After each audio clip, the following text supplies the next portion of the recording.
सब कुछ ठीक होने का इंतजार करने वाले लोग सिर्फ इंतजार ही करते रह जाते हैं और हिम्मत करके आगे कदम बढ़ाने वाले लोग इस दुनिया में अपना नाम स्वर्ण अक्षरों में लिख जाते हैं।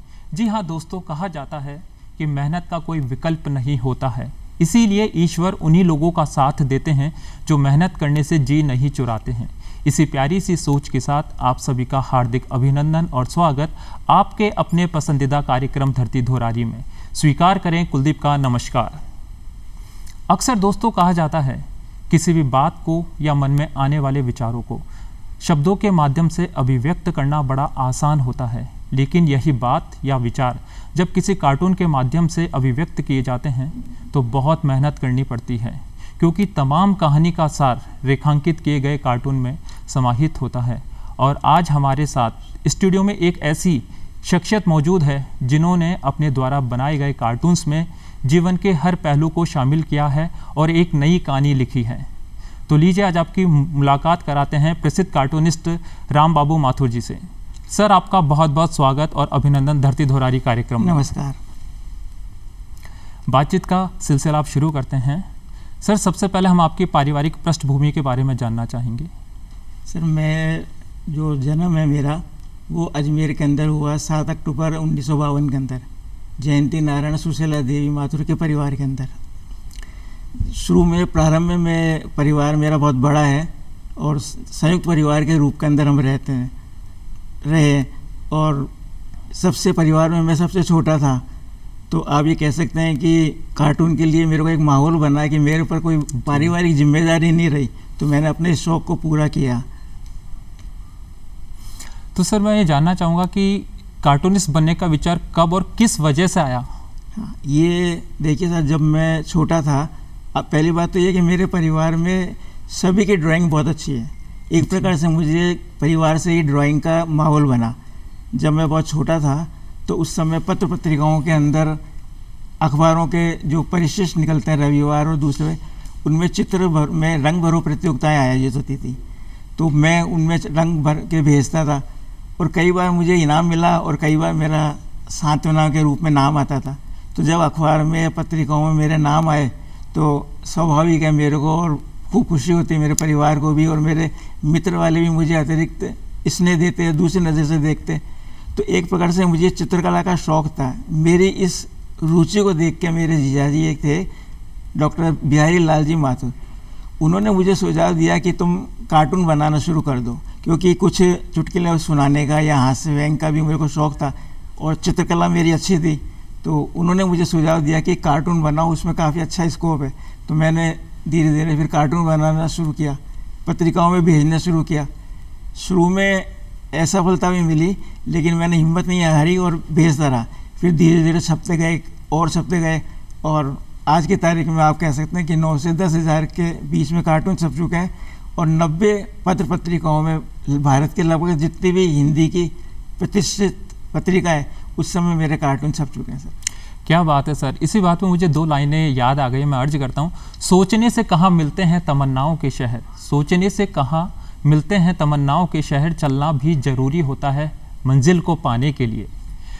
तो सर, जब आप किसी कार्टून को बनाते हैं उस वक्त आप सबसे ज़्यादा किस बिंदु पर गौर करते हैं और किस लिए?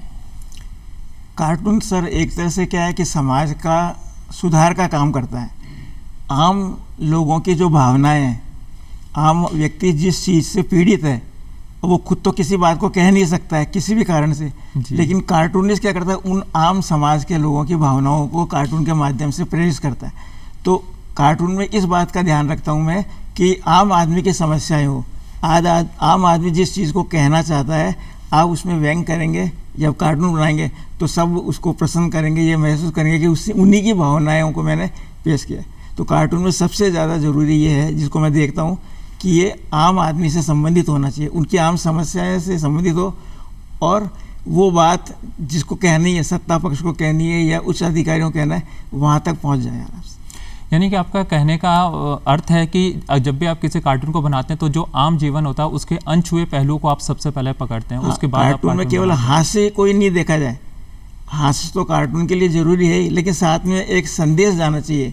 आप कह सकते हैं कार्टूनिस्ट समाज का लिए एक सुधारक है, वो सरकार का ही विपक्ष की भूमिका निभाता है, यानी वो गलत कार्य करने से लोगों को रोकता है। कार्टून ये बताता है कि समाज में क्या गलती है या क्या सही है, इस आधार पर कार्टून बनाया जाए ताकि लोग अपनी भावनाओं को महसूस करें, समझे कि यहाँ ये हमारी बात कह रहा है और पसंद करेंगे। वही कार्टून लोकप्रिय भी होते हैं। जी, तो सर अब तक आप बहुत सारे कार्टून्स बना चुके हैं, बहुत सारे पत्र और साथ में पत्रिकाएं जो पाठ्यक्रम की पुस्तकें हैं उनके अंदर आपके कार्टून छप भी चुके हैं, प्रकाशित हो चुके हैं। तो सर आपका अब तक का सबसे फेवरेट कार्टून कौन सा है, आपका खुद का पसंदीदा? वैसे तो हर रचनाकार की हर रचना उसकी प्रिय होती है, क्योंकि जो कार्टून मैंने बनाया है वो समय के अनुकूल बनाए कि आज जो इस विषय लोकप्रिय है उस पर बनाए, तो वो सब अपने ढंग से या अपने समय के अनुसार लोकप्रिय रहे या अच्छे रहे। लेकिन जब आप पूछ ही रहे हैं कि कौन से कार्टून सबसे ज़्यादा अच्छे रहे, तो मैं यहाँ 2-3 कार्टूनों की चर्चा करूँगा। एक कार्टून उस समय की बात है जब दूरदर्शन शुरू हुआ था, आपको ये 75-76 की बात है। तो दूरदर्शन गाँव के अंदर भी लगाए गए थे और उस समय कृषि लोक आया करता था, तो लोग कृषि के कार्यक्रम भी ऐसे देखते थे जैसे आजकल लोग IPL को देखते हैं जी। तो ग्रामीण महिलाएं भी घूंघट काट के गाँव के अंदर इकट्ठी होती थी और टीवी देखती थी। लेकिन जैसे ही कोई पुरुष आता तो वो महिलाएं फ़ौरन घूंघट काट लेती। यानी उस समय महिलाओं में इतना जागरूकता भी नहीं थी, लेकिन कार्टून हो गया, दूर टेलीविज़न काफ़ी लोकप्रिय हो गए थे। तो एक तो ये कार्टून मेरा अंतर्राष्ट्रीय कार्टून प्रतियोगिता में पुरस्कृत हो चुका है और कोलंबिया के अंदर ये प्रदर्शनी के अंदर भी लगा और जो श्रेष्ठ कार्टूनों का संकलन है उसमें भी छपा है। इसके अलावा एक कार्टून और मैं आपको बताता हूँ कि जैसे राजस्थान के अंदर शुरू से ही पानी की बहुत समस्या रही है जी। आज तो खैर बहुत बदलाव आ गया है, आज पानी की समस्या उतनी नहीं है। अजमेर के अंदर आप मानेंगे नहीं, 10-10, 15-15 दिन के अंदर पानी आता था और जब पानी आता था तो लोग गिलास के अंदर, कटोरी के अंदर उसको इकट्ठा करते थे। बड़ी समस्या, दूर दूर से 3-3, 4-4 किलोमीटर से लेने जाते थे। तो उस समय एक विवाह का कार्टून बनाया मैंने कि एक दूल्हा घोड़ी के ऊपर बैठा हुआ है और बारात आ गई है, बैंड बाजे आ गए हैं, ढोल आ गए हैं, लाइट वाले आ गए हैं, बस दूल्हे की निकासी की तैयारी हो रही थी। उतने में किसी ने पीछे से कह दिया पानी आ गया, पानी आ गया। बस सारे लोग भाग जाते हैं और दूल्हा बेचारा केवल अकेला घोड़ी पे बैठा रहता है। तो ये कार्टून मुझे भी पसंद है और खूब लोकप्रिय हुआ। एक राष्ट्रीय स्तर के व्यंग्य कवि हुए हैं, उन्होंने खुद ने मुझे ये बात बताई कि यार मैं तुम्हारे इस कार्टून को देश विदेश में जहाँ भी जाता हूँ सुनाता हूँ और मैं वाहवाही लूट रहा हूँ तुम्हारे कार्टून पे। और एक और मैं चर्चा करना चाहूँगा यहाँ पे कि हमारे यहाँ मुख्य चुनाव एक TN सेशन हुए हैं। उनके पहले से क्या था कि हमारे यहाँ चुनाव प्रचार के अंदर काफ़ी खर्च किया जाता था। जगह जगह पोस्टर लगते थे, जगह जगह स्लोगन लिखते थे, नेताओं के कटआउट लगते थे। यानी एक प्रकार से कॉलोनी, मोहल्ला, सड़कें पूरी प्रचार से भर जाया करती थी। तो एक परिवार कुछ दिनों के लिए अपने शहर से बाहर जाता है, लेकिन जब वो वापस लौटता है तो वो देखता है कि उसकी कॉलोनी में जगह जगह पोस्टर लग रहे हैं, जगह जगह नारे लिखे हुए हैं जगह। तो पत्नी पति से पूछती है, अरे हमारा मकान कहाँ गायब हो गया। यानी उनको अपना घर भी नहीं दिखा। ये कार्टून इतना पसंद आया संपादक को कि उस समय चुनाव के दौरान उन्होंने आधे पृष्ठ के अंदर उस कार्टून को छापा। यानी ये एक शायद संभवतः एक पहला कार्टून होगा जो किसी अखबार ने आधे पृष्ठ में ये कार्टून को छापा। सर क्या बात है सर, यानी कि आपने तो हर एक पहलू के ऊपर कार्टून बनाया और साथ में आपके बनाए हुए कार्टून राष्ट्रीय स्तर के ऊपर भी बहुत अच्छा नाम कमा चुके हैं। तो सर अब तक के सफ़र को आप किस तरह से देखते हैं, जब से आपने कार्टून बनाना शुरू किया और आज आप जिस मुकाम पे हैं, इस सफ़र को? देखिए, कार्टून में आप ये कह सकते हैं कि उतार चढ़ाव आते रहे जी। ये नहीं कि मैंने जो कार्टून बनाया छप ही गया हो। 4 कार्टून बनाता था, संपादक को 1 कार्टून पसंद आता था, 3 वापस कर देता था। लेकिन धीरे धीरे धीरे मैंने इस बात की विचार किया कि किस अखबार के अंदर किस प्रकार के कार्टून छप सकते हैं, कौन सी पत्रिकाएं किस प्रकार की। जैसे मान लीजिए कोई पारिवारिक पत्रिका है तो वो महिलाओं के कार्टून छापेगी, कोई बच्चों की कार्टून है पत्रिका है तो वो बच्चों से संबंधित छापेगी। तो जब मेरे को धीरे धीरे इस बात की जानकारी हुई तो मैं उसी से संबंधित कार्टून पत्रिकाओं में भेजना शुरू किया और फिर सहयोग ये देखिए लोकप्रियता जैसे मिलती गई, जैसे जैसे कार्टून छपते गए मुझे सफलताएं मिलती गई और आज आप कह सकते हैं कि थोड़ा बहुत ठीक ठाक छप गया। आपको मैं कुछ उदाहरण बताता हूँ कि एक बाल पत्रिका के अंदर मेरे 16 साल तक बिज्जू चित्रकथा छपी। इसी प्रकार मैं चूंकि अध्यापक रहा हूँ तो मैंने शिक्षकों के ऊपर कार्टून बनाए। तो हमारी राजस्थान सरकार की एक पत्रिका है शिविरा, आपको आश्चर्य होगा 41 साल तक लगातार हर अंक में मेरा उसमें कार्टून छपा, क्या बात, शिक्षकों के ऊपर। इसी प्रकार एक पत्रिका की परिशिष्ट निकलती थी बुधवार को, उसमें भी 3-4 साल तक मेरे कार्टून छपे। अखबार के अंदर जो स्थानीय अखबार हैं उसमें मैंने राजनीतिक कार्टून बनाए शौकिया के तौर पर। वो कार्टून अखबार के फ्रंट पेज पे उस ज़माने में छपा करते थे। तो आप कह सकते हैं कि मैं अपने कार्य से संतुष्ट हूँ। जब जितना भी मेरे को आता है उसके हिसाब से काफ़ी छपा हूँ और संतुष्ट हूँ। और लोगों के मुझे अच्छी विचार भी मिले हैं, प्रशंसा भी मिली है। सर जैसा कि आपने बताया है कि अभी आपने हर एक क्षेत्र के अलग अलग सब्जेक्ट्स के ऊपर आपने बहुत सारे कार्टून बनाए, कभी ऐसा हुआ है कि आपने स्वयं के लिए अपने आप के लिए कोई कार्टून बनाया, और अगर बनाया है तो वो कौन सा कार्टून है? मैं 1-2 बात आपको यह मजाक में आप, ऐसे तो बहुत सारे कार्टून हैं पर अब चर्चा चली है तो मेरे को 1-2 कार्टून मेरे को दिमाग में आ रहे हैं। ये घटना है जब भारत के अंदर चुनाव घोषित हो चुके थे लोकसभा के। उस समय मैं एक स्थानीय अखबार के लिए कार्टून बनाता था जी, रोजाना राजनीतिक कार्टून बनाता था और वो बड़े आकार के अंदर कार्टून छपा करते थे। अब संयोग ये रही कि जिस दिन मेरे विवाह की तारीख भी निश्चित हो गई, और लेकिन मेरे पीछे से चुनाव के अंदर ड्यूटी आ गई। अब आप जानते हैं भारत में तो चुनाव अर्जेंट है, पहले चुनाव करने में थे।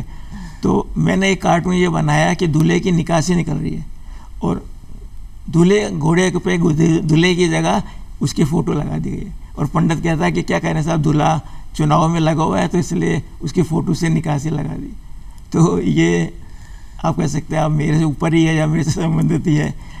और एक कार्टून जब विवाह हुआ था मेरा, था होने का तारीख निश्चित हुई थी, तो उस समय मैंने एक कार्टून बनाया था जी, कि एक पत्नी अपनी माँ से कहती है कि माँ तुम्हारा दामाद कार्टून भी बनाता है। तो माँ उसको कहती है ठीक है बेटे, हर ऐब किसी न किसी में कुछ तो कुछ ऐब होता ही है। तो ये कुछ ऐसे कार्टून है जो आप कह सकते हैं अपने ऊपर भी लागू हो जाते हैं।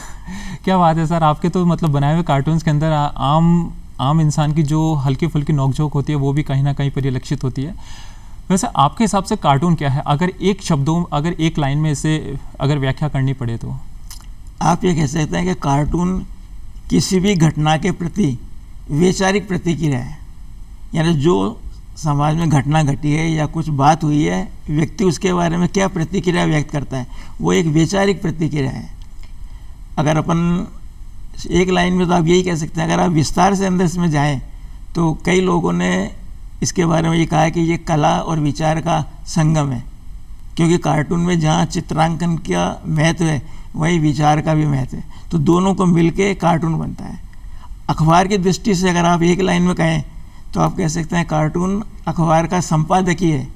यानी उस दिन की घटना पे अखबार जो सोचता है, जितने समाचार है, उसमें सबसे महत्वपूर्ण बात के ऊपर उसने कार्टून बनाया और वो सारी बातों को स्पष्ट कर देता है। तो आप कह सकते हैं कि कार्टून एक शक्तिशाली माध्यम है जिसमें आप अपने विचारों को प्रकट कर सकते हैं। यानी कि आपके हिसाब से किसी भी विचार को या किसी भी बात को या किसी भी घटना को अगर पूर्ण रूप से समाहित करना है तो आप एक कार्टून बना दीजिए और वो पूरा गागर में सागर का रूप ले लेगा। छोटी बात को बड़ी बात को वो छोटे से रूप के अंदर प्रस्तुत कर देता है कार्टून।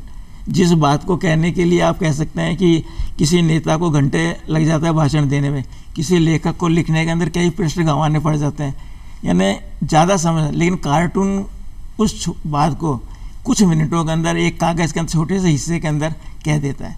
जी सर, ऐसा कहा जाता है कि जब आप कार्टून बनाते हैं तो मन में जो सबसे पहला विचार आता है आप उसको साइड में रख दीजिए और उसके बाद आप कार्टून बनाइए, ऐसा क्यों?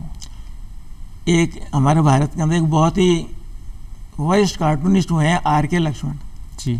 उन्होंने एक इंटरव्यू के अंदर ये कहा था, जिसको मैं नहीं माना और मैंने उसको अपने व्यवहारिक कार्टून बनाने के अंदर भी अपनाया।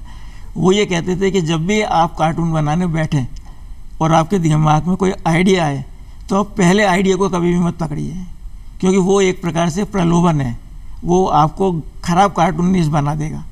आप उस आइडिया को अलग रखो और फिर उसके अलग अलग पहलू देखो कि इस विषय के ऊपर मैं दूसरे तरीके से कैसे बना सकता हूँ, या मैं जो कहना चाहता हूँ वो और किस ढंग से कह देता हूँ।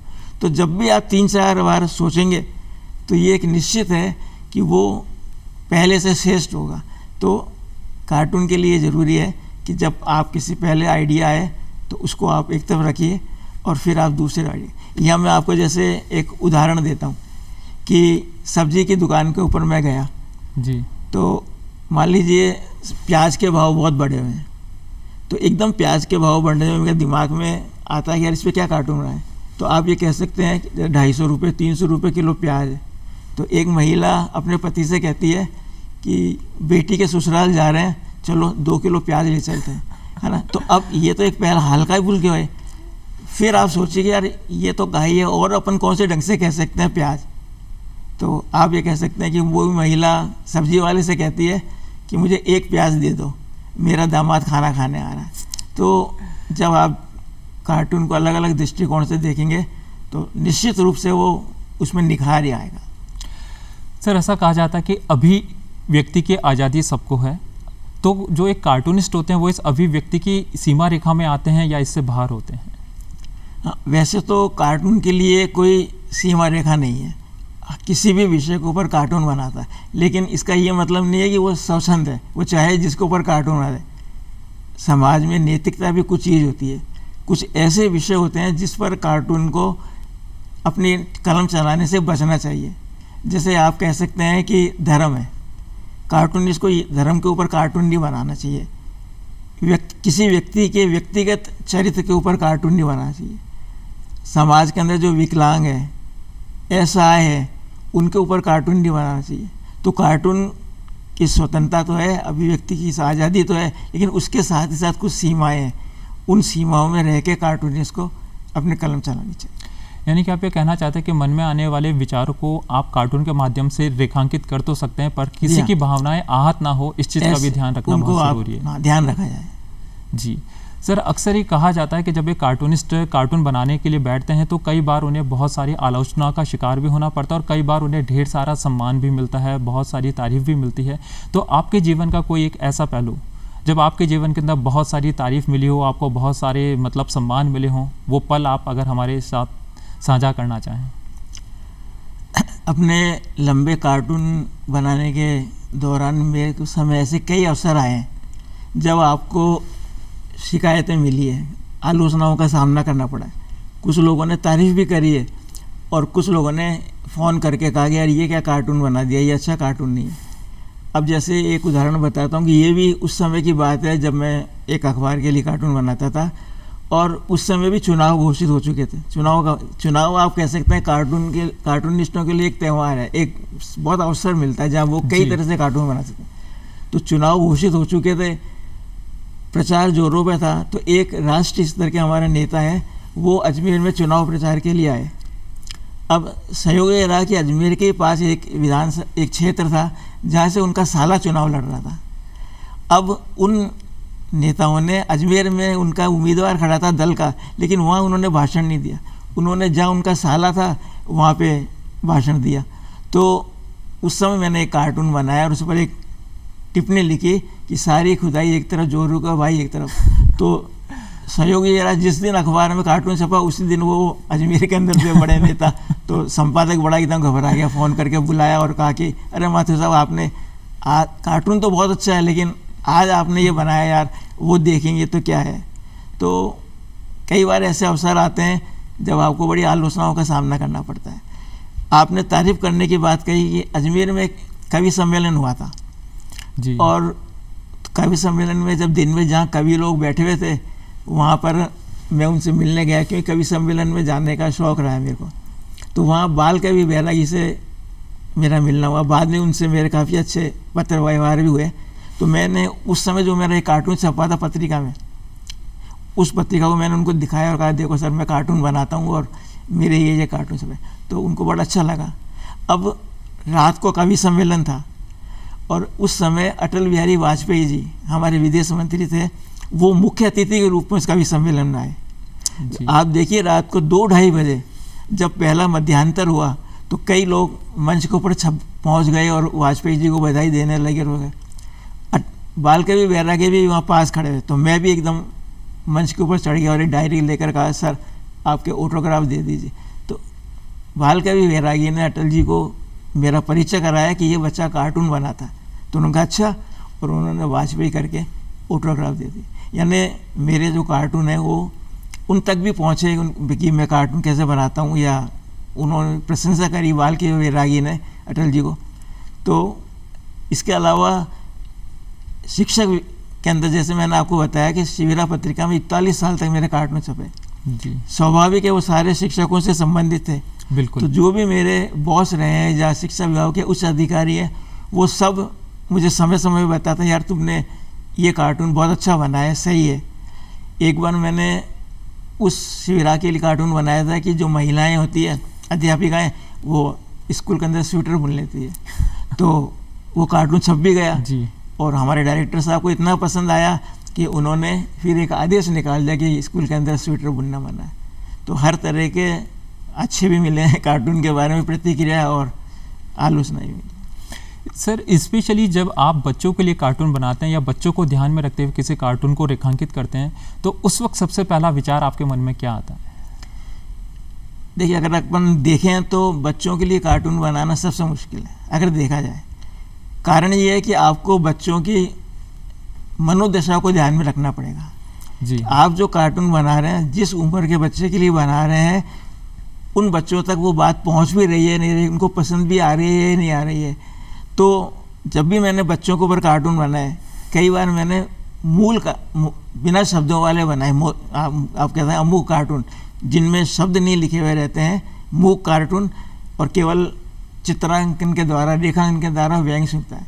तो वहाँ भी मेरे को ये ध्यान रखना पड़ता कि मैं कार्टून तो बना रहा हूँ बच्चों के लिए, लेकिन उनको ये बात समझ में भी आनी चाहिए ताकि वो उसको देखे और पसंद कर सके।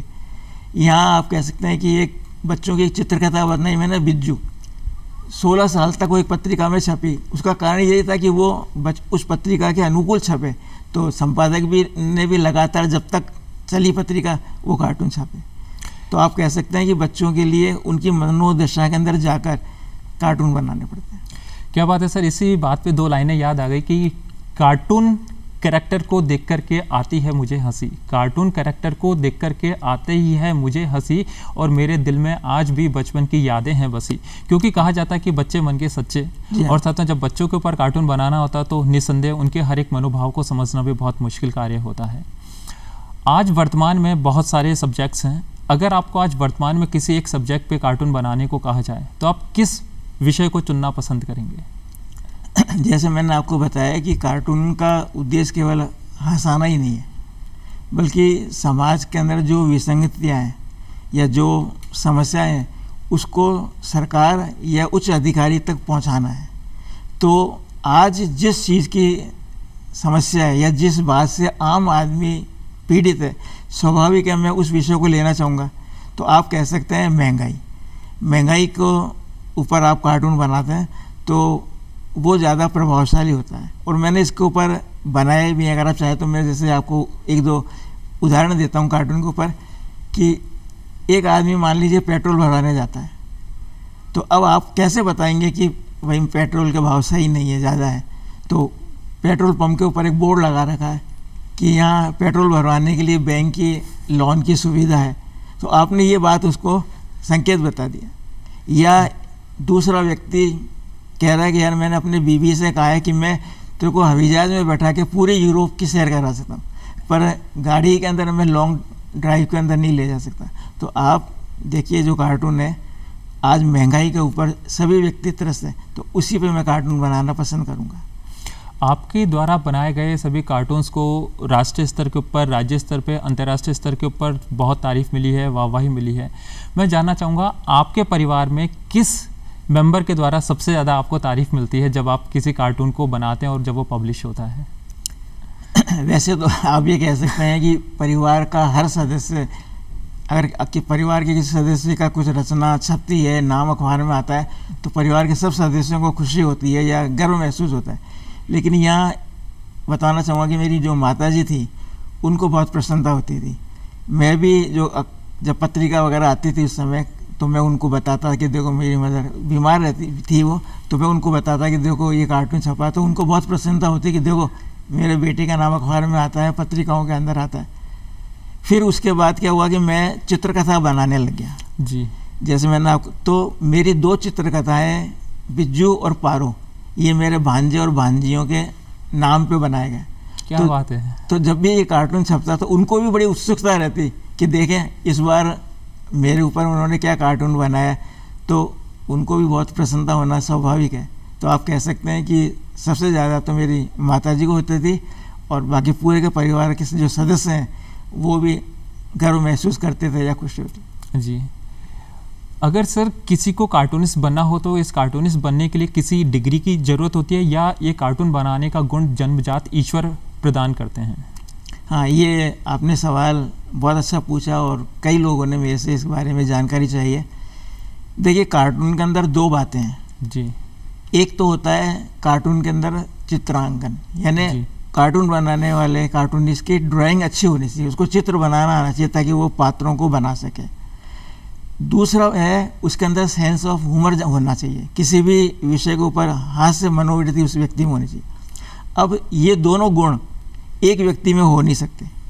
हो सकता है किसी व्यक्ति के अंदर चित्रकला अच्छी हो, चित्रकला में उसकी रुचि हो, या थोड़ी भी रुचि है तो आप किसी संस्था के अंदर ट्रेनिंग लेकर या किसी अध्यापक से कार्टून चित्र बना के सीख सकते हैं, अभ्यास करके निखार सकते हैं जी। लेकिन जो आइडिया है वो आप किसी में ठूस नहीं सकते, वो व्यक्ति में जन्मजात है, आप कह सकते हैं भगवान की देन है। तो आप ये कह सकते हैं कि किसी को जो कार्टून है कोई बना नहीं सकता। हमारे यहाँ जो शिक्षण संस्थाएं हैं जी, मेरे को ऐसी कोई ध्यान नहीं है कि भारत में कोई ऐसी संस्था हो जो सिर्फ व्यक्ति को कार्टून बनाना सिखाता हो।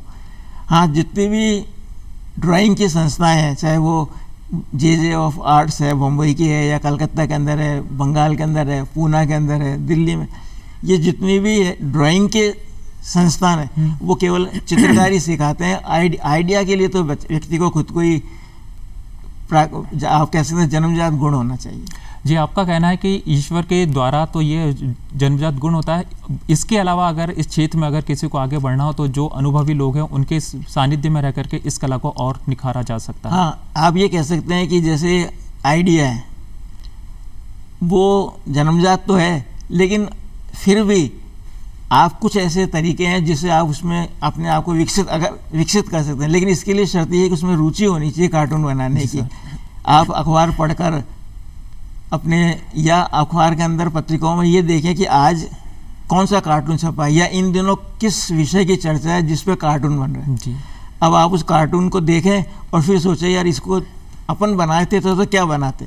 तो इस प्रकार आप अपने आइडिया को विकसित कर सकते हैं, लेकिन थोड़ा बहुत तो उसके अंदर प्राकृतिक गुण होना ही चाहिए। सर, आपने आपके जीवन के अब तक के सफ़र के अंदर हर एक क्षेत्र के अंदर आपने कार्टून बनाए हैं, हर एक सब्जेक्ट को चुना और उस पर कार्टून बनाए। तो सर, आज की जो युवा पीढ़ी है आप उनको क्या संदेश देना चाहेंगे? वैसे तो कार्टून के अंदर बहुत स्कोप है, अगर वो इस क्षेत्र के अंदर आना चाहें तो उनका स्वागत है, लेकिन ज़रूरी है कि मेहनत होनी चाहिए, समय देना पड़ेगा, आपको अध्ययन करना पड़ेगा, हर लोगों से चर्चा करनी पड़ेगी, अपने ज्ञान को बढ़ाना पड़ेगा कि आज देश के अंदर क्या समस्या है। आपको इस लायक बनना पड़ेगा कि आप उस समस्या को हल करने के लिए अपने कार्टून के माध्यम से सुझाव दे सकें। तो युवा पीढ़ी जो इस क्षेत्र में आता है उसको दूसरे कार्टूनिस्टों को देख के अपने रुचि को बढ़ाना चाहिए, अध्ययन करना चाहिए, अपने नॉलेज को बढ़ाने का प्रयास करना चाहिए, और विशेषकर देश विदेश के अंदर जो घटनाएं घट रही है उसके प्रति जागरूक होना जरूरी है। जी सर, आपने बहुत अच्छी बात कही कि अगर इस क्षेत्र में आगे बढ़ना है तो इंसान को हमेशा पढ़ना होगा और साथ में लिखना भी होगा और इन सारी चीज़ों को ध्यान भी रखना होगा। सर, आज आप हमारे बीच में पधारे, इसके लिए आपका एक बार पुनः बहुत बहुत धन्यवाद और आपका आभार व्यक्त करते हैं। घड़ी की सुइयां हमें इशारा दे रही है और साथ में जाने से पहले सिर्फ केवल इतना ही कहना चाहूँगा कि अब आप आपके पसंदीदा कार्यक्रम धरती धुरारी को यूट्यूब पर भी देख सकते हैं। इसके लिए आपको स्क्रीन पर दिखाए जा रहे QR कोड को स्कैन करना है और साथ ही दिए गए लिंक पर क्लिक करना है। इसके अलावा आप हमसे फेसबुक और साथ में ट्विटर के माध्यम से भी जुड़ सकते हैं। तो फिर देरी किस बात की है, जुड़िए हमसे और साथ में देखते रहिए आपके इस पसंदीदा कार्यक्रम धरती दोहरारी को यूट्यूब पे। और जाने से पहले केवल सिर्फ इतना ही कहना चाहूँगा, अपना और साथ में अपनों का ख्याल रखें, स्वस्थ रहें, मस्त रहें। जय हिंद, जय भारत।